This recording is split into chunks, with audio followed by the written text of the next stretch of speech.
Aujourd'hui, je continue à enseigner au travers d'une série que j'ai intitulée « Vous l'avez déjà ». Vraiment, c'est un enseignement puissant. J'apprécie de pouvoir partager ces vérités avec vous, cela m'aide à revenir en arrière et à me rafraîchir la mémoire. Et en réalité, cette série est la continuation d'un de mes enseignements intitulé « Esprit, âme et corps », où il est question de votre véritable identité en Christ, dans l'Esprit. Et c'est cette vérité qui m'a permis de comprendre la parole de Dieu. Et l'une des révélations majeures est de comprendre que c'est mon esprit qui est né de nouveau. C'est dans mon esprit que j'ai tout reçu. L'un des avantages ou l'une des révélations qui en a découlé est cet enseignement, vous l'avez déjà. Lorsque j'ai compris que mon esprit était complet, qu'il était aussi parfait qu'il ne le sera jamais, eh bien cela a complètement changé ma manière de voir les choses. Au lieu de demander à Dieu de me bénir, j'ai cru que j'étais déjà béni, Éphésiens 1:3. Au lieu de demander à Dieu de me guérir, j'ai cru que j'étais déjà guéri. Par ses meurtrissures, j'ai été guéri, 1 Pierre 2:24. Et le verset que nous avons utilisé dans Éphésiens chapitre 1, verset 19, sur l'infinie grandeur de sa puissance, qui se manifeste avec efficacité par le pouvoir de sa force envers nous qui croyons. Cette puissance, il l'a déployée en Christ quand il a ressuscité. Le fait de réaliser que j'avais déjà toutes ces choses a révolutionné ma relation avec Dieu. Au lieu de le supplier de me donner quelque chose, j'ai commencé à reconnaître ce qu'il m'avait déjà donné et à expérimenter ces vérités. Et je pourrais continuer à l'infini à vous montrer des manières d'appliquer cet enseignement. Presque tout ce que le Seigneur m'a montré, d'une manière ou d'une autre, rejoint mon identité en Christ et ma compréhension du fait que tous mes besoins, ce que j'ai maintenant et que j'aurai dans le futur, ont déjà été pourvus dans mon esprit et il me faut maintenant y puiser au lieu d'essayer de faire en sorte que Dieu me donne quelque chose de nouveau. Je suis sincère en disant que cela a transformé ma vie de manière radicale. Donc voilà ce que nous avons déjà abordé. Ces 2 derniers jours, je me suis concentré sur Éphésiens chapitre 2, verset 8, où il est dit « En effet, c'est par la grâce que vous êtes sauvés par le moyen de la foi. Et cela ne vient pas de vous, c'est le don de Dieu. » Et au verset 9, ce n'est pas les œuvres, afin que personne ne puisse se vanter.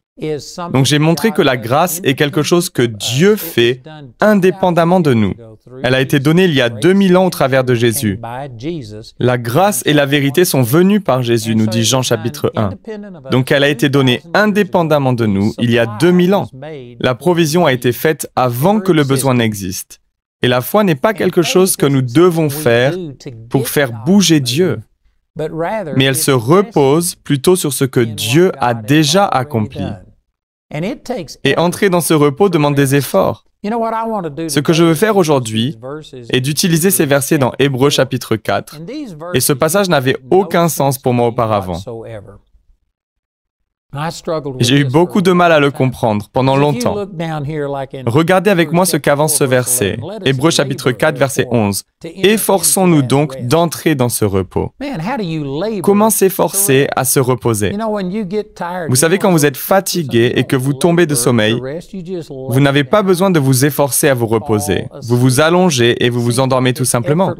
Il semblerait qu'il n'y ait pas d'effort à faire, mais ici, il est question de s'efforcer à entrer dans le repos.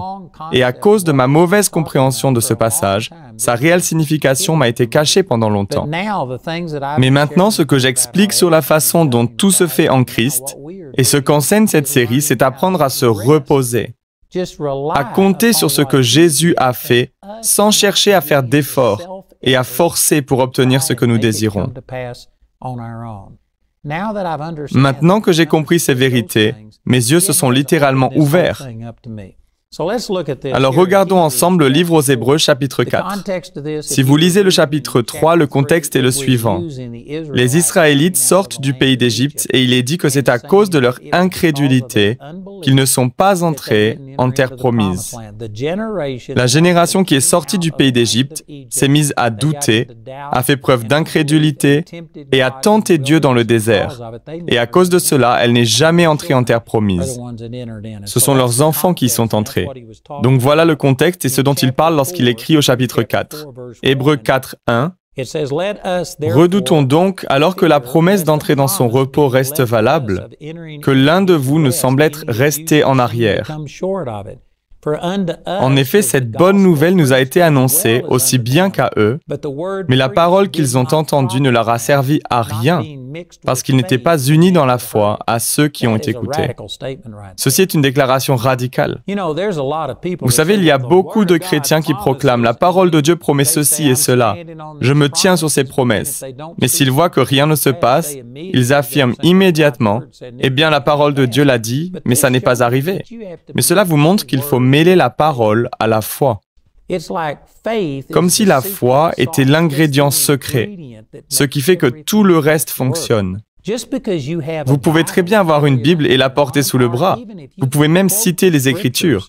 Mais si vous ne le faites pas par la foi, la parole de Dieu ne libérera pas sa puissance. Elle doit être mêlée à la foi pour que vous puissiez la recevoir. Donc les enfants d'Israël sont sortis du pays d'Égypte, mais ils n'opéraient pas dans la foi. Ils étaient dans l'incrédulité et ils se sont rebellés 10 fois contre Dieu. C'est ce qu'il est dit dans Nombre au chapitre 14, lorsqu'il est raconté qu'ils allaient rester dans le désert pendant 40 ans et y mourir. Car ils l'ont eux-mêmes déclaré en disant « Si seulement nous étions morts en Égypte ou dans ce désert. » Alors Dieu a dit, très bien, je vais faire ce que vous avez dit, puisque vous m'avez tenté 10 fois. Il a dit lui-même qu'ils avaient parlé 10 fois contre lui, lorsqu'ils ont douté qu'il puisse leur fournir de l'eau, et que Moïse a dû frapper le rocher d'où de l'eau est sortie. Ensuite, lorsque l'eau était amère et Moïse a dû mettre du bois dans l'eau, afin de la rendre saine, il se plaignait aussi de ne pas avoir de nourriture à manger. Et Dieu leur a envoyé de la manne. Puis ils se sont fatigués de la manne et ont réclamé de la viande, ce à quoi Dieu a répondu favorablement. Mais quoi qu'il en soit, il y a eu 10 occurrences où ils se sont rebellés contre Dieu. Ce qui montre qu'ils n'étaient pas dans la foi, ils étaient dans l'incrédulité. Et pourtant Dieu avait fait de grandes choses pour eux.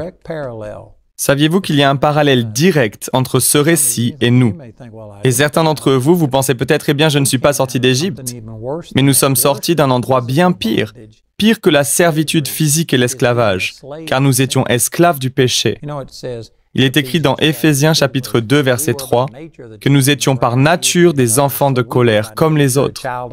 Voilà ce que nous étions dans notre condition même. Mais il y a aussi d'autres versets qui expliquent que quiconque se livre au péché est esclave du péché. Nous étions tous les serviteurs du péché. Nous étions tous ses esclaves. Et Jésus nous a rachetés de cet esclavage et nous a fait sortir d'une vie de défaite et de dépression. C'est bien plus que ce dont les Israélites ont été délivrés. L'esclavage physique n'est rien comparé à l'esclavage émotionnel et spirituel. Et la vérité est que si vous êtes né de nouveau, vous avez été délivré. Vous avez été ressuscité d'entre les morts. Vous avez été sorti de votre esclavage, tout comme ces gens. Mais eux, malgré avoir vécu une délivrance physique, n'ont pas cru en Dieu. Ils n'ont pas mélangé la parole avec la foi. Et à cause de cela, ils sont morts et n'ont jamais fait l'expérience de ce que Dieu voulait vraiment qu'ils aient. De même, il y a des gens qui regardent cette émission, qui ont invité le Seigneur dans leur cœur. Vous avez vraiment fait de Jésus votre sauveur. Si vous deviez mourir, vous iriez au ciel, mais vous ne faites pas l'expérience de la liberté pour laquelle Jésus vous a racheté, parce que vous n'ajoutez pas la foi à la parole. Vous vivez dans l'incrédulité totale, vous laissez les circonstances, les personnes et autres vous dominer au lieu de laisser la place à la parole de Dieu. Je ne dis pas cela pour vous blesser, je suis heureux que vous regardiez cette émission, gloire à Dieu. Je crois que c'est lui qui vous a fait tomber sur nos programmes, afin que vous puissiez entendre aujourd'hui des choses qui vous aideraient. Je ne dis pas cela pour vous blesser, mais je le dis pour vous éclairer et pour que vous puissiez reconnaître que vous n'avez aucune justification pour affirmer que la parole ne fonctionne pas. La parole fonctionne parfaitement, mais il faut y ajouter votre foi. Il est dit, mais la parole qui leur fut annoncée ne leur servit de rien, parce qu'elle ne trouva pas de la foi chez ceux qui l'entendirent. Puis au verset 3, il est dit, quant à nous qui avons cru, nous entrons dans le repos, dans la mesure où Dieu a dit, et c'est une citation de Genèse chapitre 2, ou pour être plus exact, ce passage est tiré du psalmiste, de David, qui se réfère à Genèse chapitre 2, qui dit qu'après que Dieu ait créé les cieux et la terre, il s'est reposé le 7e jour. C'est donc Genèse chapitre 2 et ensuite David se réfère à ce passage et c'est cette citation de David que nous trouvons dans Hébreux. « J'ai juré dans ma colère, ils n'entreront pas dans mon repos. » Pourtant son travail était terminé depuis la création du monde. Il est question ici des 6 jours que Dieu a passés à créer la terre avant de se reposer de tout son travail. Au verset 4, en effet, il a parlé quelque part Ainsi, au sujet du septième jour, il est question du septième jour de la création. Et Dieu se reposa de toute son activité le septième jour. C'est donc dans Genèse chapitre 2, après qu'il ait créé les cieux et la terre, il est dit que Dieu s'est reposé. Et ensuite, des centaines d'années plus tard, en réalité des milliers d'années plus tard, le prophète David, le roi David, a proclamé ce que nous lisons au verset 5. Et dans ce passage, il dit encore, « Ils n'entreront pas dans mon repos ». Donc il est dit que Dieu s'est reposé le jour du Shabbat. Mais des milliers d'années plus tard, voici que David parle encore de repos, dans lequel beaucoup n'entreront pas. Et je vais maintenant résumer le reste de ce passage, car dans certaines versions, la formulation est compliquée. Ce n'est pas vraiment clair, mais voici ce qu'il est dit en substance. Que Dieu a dit qu'il s'était reposé le septième jour de la création. Puis des milliers d'années plus tard, David s'y est référé et a parlé du fait que certains n'entreront pas dans le repos du Seigneur. Et il citait Genèse chapitre 2. Cela vous montre donc que ce repos ne concernait pas seulement un événement, lorsque Dieu s'est reposé le septième jour, mais il est question d'un repos qu'il avait l'intention de nous donner. Et c'est ce dont parlent ces versets. Et lorsque Josué a conduit les enfants d'Israël en terre promise, ce n'était pas l'accomplissement complet de l'entrée dans le repos du Seigneur. Parce que des centaines d'années après Josué, le roi David continue d'affirmer que certains n'entreront pas dans ce repos. Il dit donc toutes ces choses avant d'ajouter au verset 9, « Il reste donc un repos de Shabbat pour le peuple de Dieu. » Donc il est encore question de repos. Et pendant longtemps, je ne suis pas parvenu à comprendre ce que signifie se reposer. Car pour moi, le repos, c'était s'allonger et ne rien faire après une longue journée de travail. Pourtant, nous sommes encouragés au verset 11 à nous efforcer à entrer dans le repos. Donc se reposer n'est pas synonyme de ne rien faire. Ce n'est pas être totalement inactif. Et à cause de ma mauvaise compréhension de ce qu'est le repos, j'ai longtemps lutté avant de réaliser de quoi il s'agissait. Et en substance, voici ce que le Seigneur m'a enseigné. Lorsqu'il est dit que Dieu s'est reposé le septième jour de la création, ce n'était pas parce qu'il était fatigué. Pensez-y un instant, il venait de créer l'univers entier, de donner naissance à des millions, des milliards d'étoiles, à des planètes, de créer tous les animaux et les êtres humains. Il avait créé la végétation et tant d'autres choses encore. Donc on pourrait penser qu'il était forcément épuisé et qu'il a dû se reposer le septième jour. Mais non! L'Écriture dit dans Ésaïe, il me semble que c'est au chapitre 40, que Dieu ne se fatigue pas et qu'il ne s'épuise pas non plus. Dieu n'a pas besoin de dormir. Il n'a pas besoin d'aller se reposer. Dieu n'est pas fatigué. Ce n'est pas comme s'il avait dit, si je crée une étoile de plus, je pourrais m'effondrer. Non, Dieu ne s'épuise pas. Il n'était pas fatigué. Il ne s'est pas reposé dans le sens où il devait se rafraîchir.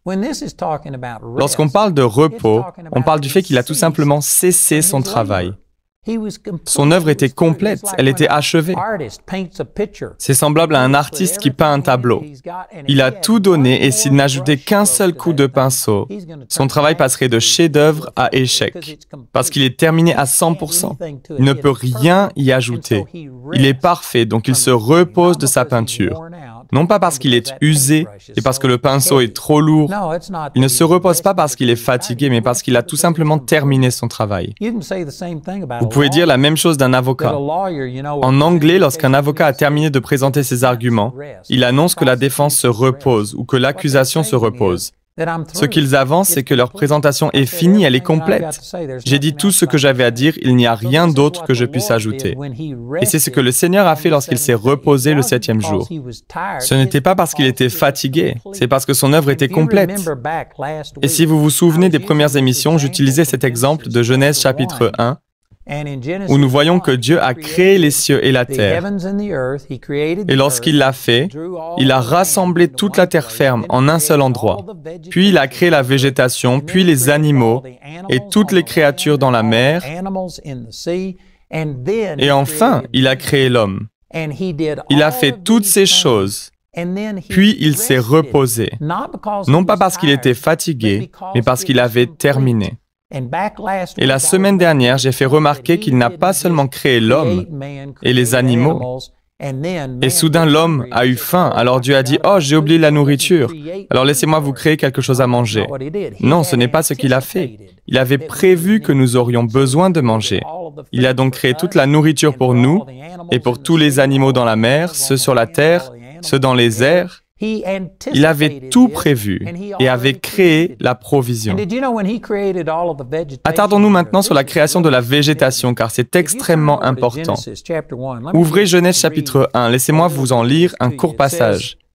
Il est expliqué au verset 11, « Puis Dieu dit que la terre produise de la verdure, de l'herbe à graines, des arbres fruitiers, qui donnent du fruit selon leur espèce et qui contiennent leurs semences sur la terre. » Et cela se passa ainsi. Donc c'est quelque peu verbeux et on aurait tendance à penser « Oh, vous connaissez la Bible. Elle dit parfois des choses étranges. » Et on ne considère pas ce qu'il est dit, puisqu'on ne pense pas qu'il y ait un vrai sens derrière tous ces mots. Pourquoi n'a-t-il pas tout simplement dit qu'il y ait des arbres, de la verdure et de l'herbe? Parce que s'il s'était contenté de dire cela, alors chaque fois qu'un de ces arbres serait mort, Dieu aurait dû en recréer un. Sans cesse créer de nouveaux arbres, de nouvelles herbes, de nouvelles plantes, de nouveaux fruits. Mais les mots utilisés ont un sens profond. Que la terre produise de la verdure, de l'herbe à graines, des arbres fruitiers qui donnent du fruit selon leur espèce et qui contiennent leurs semences sur la terre. Et cela se passa ainsi.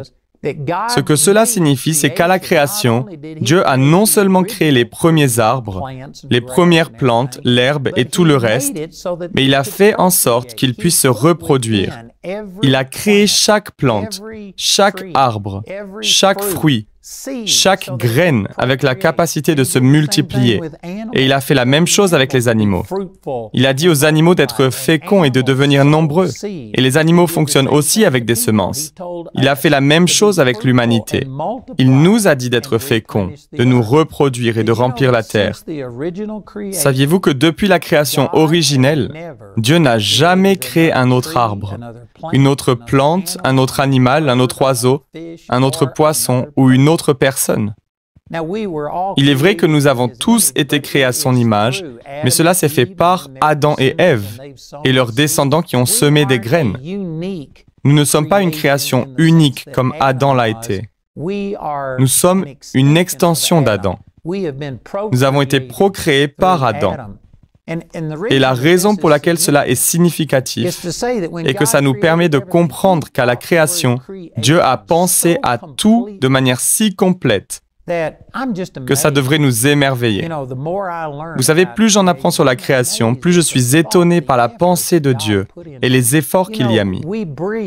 Par exemple, lorsque nous respirons de l'oxygène, lorsque nous respirons de l'air, nous exhalons du dioxyde de carbone. Et si Dieu n'avait pas fait en sorte que l'atmosphère puisse être purifiée, nous finirions par mourir d'un empoisonnement au monoxyde de carbone. Mais il a fait en sorte que les arbres, l'herbe et d'autres éléments de la création capturent ce dioxyde de carbone, l'utilisent et produisent de l'oxygène en retour. Dieu a pensé à tout cela pour ne jamais avoir à dire « Eh bien, je ne savais pas qu'il y aurait autant de gens sur la planète un jour. Il faut que je m'adapte et que je fasse une chose nouvelle. » Non. Quand il s'est reposé, il avait prévu tout ce qui pourrait arriver sur cette terre. Puis il est entré dans le repos. Il n'a jamais rien fait d'autre depuis. Il ne se lève pas chaque matin en disant qu'il y ait 1 million de nouvelles vaches pour remplacer toutes celles qui ont été tuées et mangées, qu'il y ait 1 million de nouveaux oiseaux pour remplacer ceux qui sont morts, qui se sont fait percuter par une voiture ou autre, et qu'il y ait 1 million de nouveaux insectes. Non, il ne crée plus rien. Il a créé l'original et il a instauré la procréation afin que le processus de création continue. Et quand il est dit qu'il s'est reposé, ce n'est pas parce qu'il était fatigué, mais parce que la création était complète. Et il n'a jamais créé un autre animal, un autre oiseau, une autre personne. Il n'a pas besoin de créer de nouveaux animaux pour remplacer ceux qui sont morts, de nouveaux arbres pour remplacer ceux qui ont brûlé ou qui ont séché. Il a fait en sorte que la création puisse se maintenir et se multiplier. Et sans entrer dans les détails, c'est l'une des raisons pour lesquelles je ne crois absolument pas à toutes ces théories sur l'environnement et aux gens qui disent que dans 10 ans, la Terre sera inhabitable. Je viens de lire un article la semaine dernière sur toutes les prédictions faites dans les années 50 et 60. Elles affirmaient que d'ici 1970, le monde connaîtrait une famine extrême à cause du trop grand nombre d'êtres humains, comme si la Terre n'allait pas pouvoir supporter 5 ou 6 milliards de personnes. Bien sûr, avec le recul, nous savons que la planète le supporte, car nous sommes aujourd'hui plus de 7 milliards d'êtres humains. Et les États-Unis pourraient à eux seuls fournir suffisamment de nourriture au monde entier si nous supprimions toutes les restrictions et si nous développions cette industrie au maximum. Toutes ces prédictions se sont révélées fausses. Toutes les prédictions sur la fin du monde et sur le fait que nous détruisons cette planète fragile viennent de personnes qui ne comprennent pas que Dieu a anticipé tout ce que la race humaine ferait et qu'il a donné à la Terre la capacité à se réparer et à se nettoyer. Maintenant, je ne suis pas en train de dire que nous devrions saccager cette planète. Je suis moi aussi en colère contre les gens qui passent en voiture et qui jettent leurs bouteilles vides et leurs détritus sur ma propriété. Vous ne devriez pas faire ce genre de choses. Je suis convaincu qu'il faut prendre soin de ce qui nous a été donné. Et je ne crois pas que la Terre soit fragile. Le climat a des cycles, il se régule tout seul. Toutes leurs prédictions sur tout ce qui pourrait arriver sont erronées. À l'époque, on parlait de période glaciaire. Quand j'étais enfant à l'école, on entendait que nous allions entrer dans une ère glaciaire. Et aujourd'hui, il s'agit du réchauffement climatique. Mais c'est tout simplement faux. Et ces théories ne tiennent pas compte du fait que Dieu est entré dans le repos. Il a anticipé tout ce qui allait arriver et a intégré dans sa création la capacité à s'adapter et à surmonter ce genre de choses. L'Écriture nous dit clairement à quoi ressemble la fin de ce monde, et elle n'arrivera pas à cause de la pollution ou d'autres choses de ce genre. Dieu va détruire cette terre quand l'heure sera venue et quand il viendra une seconde fois. Quoi qu'il en soit, ce que je veux dire, c'est qu'il s'est reposé, non pas parce qu'il était fatigué, mais parce qu'il avait réfléchi à chaque détail de façon si complexe qu'il ne lui restait plus rien à faire. Il n'avait rien à ajouter, et cela nous concerne directement aujourd'hui. Je n'ai pas le temps de m'étendre sur le sujet, mais laissez-moi vous donner un aperçu de ce que je vais partager demain. Il s'agit de notre nouveau nous. 2 Corinthiens 5, 17. Si quelqu'un est en Christ, il est une nouvelle créature. Et dans cette nouvelle création, dans notre esprit, Dieu nous a donné tout ce dont nous pourrions avoir besoin. Tout comme pour la création, rien ne le surprend. Il n'y a aucun problème environnemental ou autre qui pourrait remettre en question ses plans pour cette planète. De même, il n'y a aucune situation que vous puissiez rencontrer qui puisse prendre Dieu par surprise et qu'il ne vous ait pas donné le pouvoir de surmonter. Lorsqu'il vous a créé quand vous êtes né de nouveau en Christ Jésus, vous avez reçu en vous tout ce dont vous pouvez avoir besoin et le reste de la vie chrétienne consiste à apprendre à se reposer dans ce que Jésus a déjà fait. Vous l'avez déjà, il vous faut arrêter de vous battre et entrer dans le repos. J'ai beaucoup d'autres choses à partager demain, alors je vous encourage à écouter, mais aussi à vous procurer ce livre. Vraiment, c'est un excellent enseignement. Je l'ai aussi en espagnol et j'ai un guide d'études qui contient les mêmes vérités dans un format différent afin que vous puissiez enseigner vous-même. Et je l'ai aussi en espagnol ainsi que des CD et des DVD.